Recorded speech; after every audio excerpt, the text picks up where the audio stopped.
There's always a search for the remote, like we're always trying to go like further. You're always like pushing the boundaries. And this is definitely the place to do it. Hit him with the rod down low right. Good. Good job, buddy.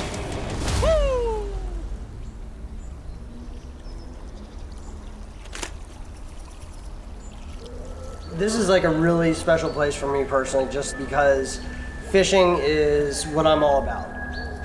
Why I am like that has so much to do with this place. Like, my dad brought me down here for my 10th birthday, and it was one of the most magical experiences I ever had as a kid. What?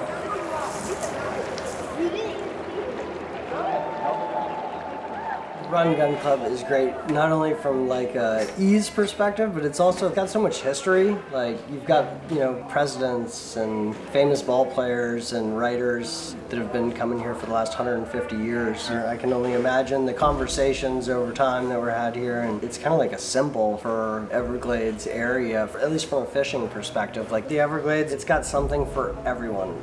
Every level of fishing, every type of fishing. I mean, we were out there throwing flies at... Climbing mountains. Yeah. Doing the apex of fly fishing. Finding stationary, that is the hardest, right? Yeah.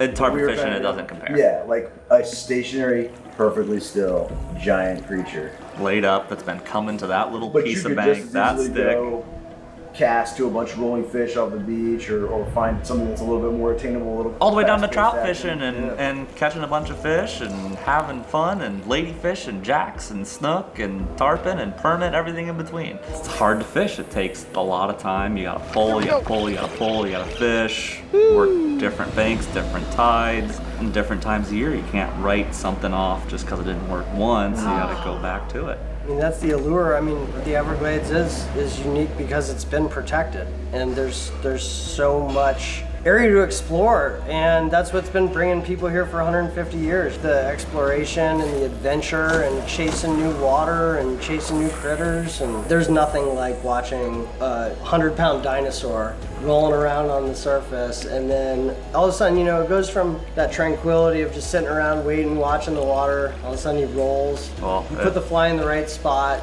he eats it, and then all of a sudden you're hooked to a mat trap.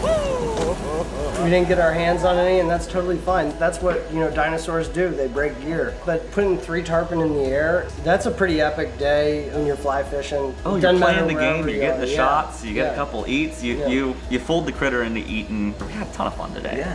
Well, and this isn't anything new, right? The Everglades has been like a destination for anglers and sportsmen for the past 100 years. I mean, Look where we're sitting. Yeah. Everglades City in Chokoloskee is the only thing that's remained unchanged my entire life. It does kind of set the whole mindset when you get here. Like, I'm here to make some stories. Something will happen that you'll remember for a really long time. You don't leave this place at any age without something to remember. It's cool no matter how old you are. There's something cool you're gonna see, and it instills the passion for fishing. For a fly fishing destination, it can't be beat.